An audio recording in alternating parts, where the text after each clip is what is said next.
Hello friends, வணக்கம். வாங்க இன்றைக்கி நம்ம வீடியோவில் ரொம்ப ஹெல்த்தியான டேஸ்டியான வாழைப்பூ கூட்டு எப்படி பண்ணுறதுன்னு பார்க்கலாம்.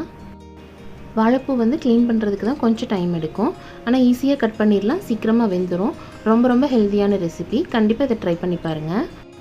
இது நம்ம செய்கிறதுக்கு முந்தின நாளே க்ளீன் பண்ணி வச்சுட்டோம்னா காலையில் ரொம்ப ஈஸியாக அதை சமைச்சிடலாம். லஞ்ச் பாக்ஸுக்கும் இது நம்ம கொடுத்து அனுப்பலாம்.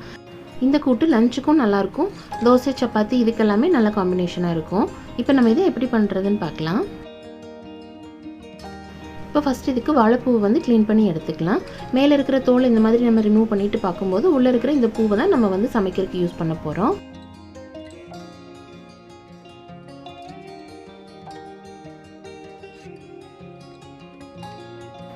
இந்த மாதிரி தனித்தனியாக எடுத்து நம்ம இந்த பூ எல்லாத்தையுமே க்ளீன் பண்ணிக்கலாம். இதில் இந்த முன்னாடி வெள்ளையாக இருக்கிற இந்த பார்ட்டையும் நடுவில் நரம்பு மாதிரி இருக்கிற இந்த பார்ட்டையும் எடுத்துகிட்டு நம்ம இந்த பூவை யூஸ் பண்ணிக்கலாம். இந்த ரெண்டையும் சமைக்கிறதுக்கு யூஸ் பண்ணக்கூடாது. இது கண்டிப்பாக எடுத்துடணும், ஏன்னா இது ஜீரணம் ஆகாது. இப்போ இதே மாதிரியே எல்லா பூவையும் நம்ம க்ளீன் பண்ணி எடுத்துக்கலாம். வாழைப்பூவில் துவர்ப்பு சுவை அதிகமாக இருக்கும். இது வாரத்தில் ஒரு நாள் சேர்த்துக்கிறது ரொம்ப நல்லது.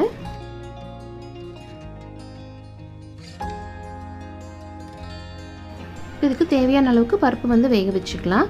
இதுக்கு ஒரு அரை டம்ளர் அளவுக்கு துவரம்பருப்பு எடுத்துருக்கிறேன். அதோட 1 டேபிள் ஸ்பூன் அளவுக்கு கடலைப்பருப்பு சேர்த்து வேக வச்சுக்கலாம். கடலைப்பருப்பு வேண்டாம்னு தவிர்த்துக்கலாம், ஆனால் சேர்த்து செய்யும்போது டேஸ்ட் ரொம்ப நல்லாயிருக்கும். இதை நல்லா கழுவிட்டு வேக வச்சிடலாம். இப்போ பருப்பு வேகிறதுக்கு தேவையான அளவுக்கு தண்ணி சேர்த்துட்டு 1 ஸ்பூன் மஞ்சள் தூள் சேர்த்துக்கலாம். அதோட 1 ஸ்பூன் விளக்கெண்ணெய் சேர்த்துட்டு தேவையான அளவுக்கு விசில் வச்சு வேக வச்சுக்கலாம். விளக்கெண்ணெய் சேர்த்து வேக வைக்கும்போது பருப்பு தண்ணி நல்லா திக்காக இருக்கும். நம்ம ரசத்துக்கு எடுக்கும்போது ரொம்ப டேஸ்ட்டாக இருக்கும். இதுக்கு தேவையான அளவுக்கு விசில் வச்சிடலாம். வாழைப்பூ க்ளீன் பண்ணிவிட்டு இந்த மாதிரி நல்ல ஒரு ஏர்டைட் டப்பாவில் இந்த மாதிரி நல்லா கவர் பண்ணி வச்சிட்டோம்னா 2லேருந்து 3 நாள் வரைக்கும் வாடவே வாடாது. நல்லா ஃப்ரெஷ்ஷாக இருக்கும், கருப்பும் ஆகாது. இந்த மாதிரி சின்னதாக இருக்கிற பூவில் நரம்பு க்ளீன் பண்ண முடியாது. இதை நம்ம அப்படியே சேர்த்துக்கலாம். இந்த நடுவில் இருக்கிற மொக்கையும் கீழையும் மேலேயும் கட் பண்ணிவிட்டு நல்லா பொடியாக அரிஞ்சு சேர்த்துக்கலாம்.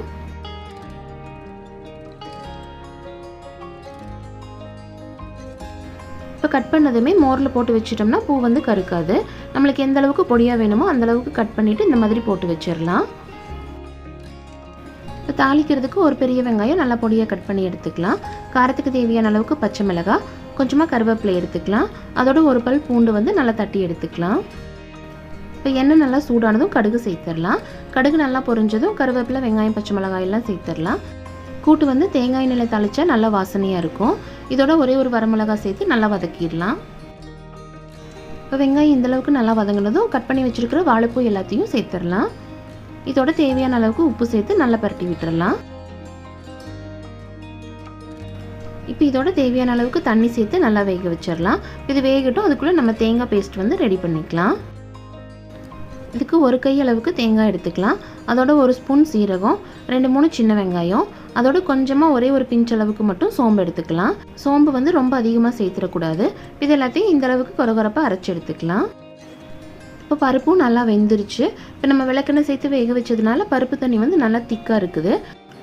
தண்ணி இந்த அளவுக்கு நல்லா திக்காக இருந்தால் தான் பருப்பு ரசம் நல்லா டேஸ்ட்டாக இருக்கும்.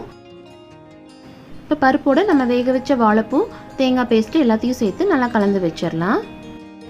தேங்காய் சேர்த்ததுக்கப்புறம் ரொம்ப நேரம் கொதிக்க விட வேண்டியதில்லை.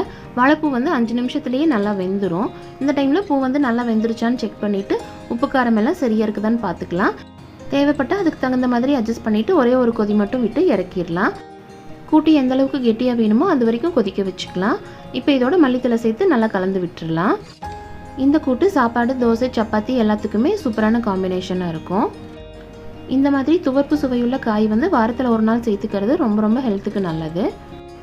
கண்டிப்பாக இதே மாதிரி ட்ரை பண்ணி பாருங்கள். ரொம்ப சூப்பராக இருக்கும். செஞ்சு பார்த்துட்டு எப்படி இருந்துச்சுன்ட்டு கமெண்ட்டில் சொல்லுங்கள். இந்த வீடியோ பிடிச்சிருந்தா லைக் பண்ணுங்கள். உங்கள் ஃப்ரெண்ட்ஸ் அண்ட் ஃபேமிலிக்கு ஷேர் பண்ணுங்கள்.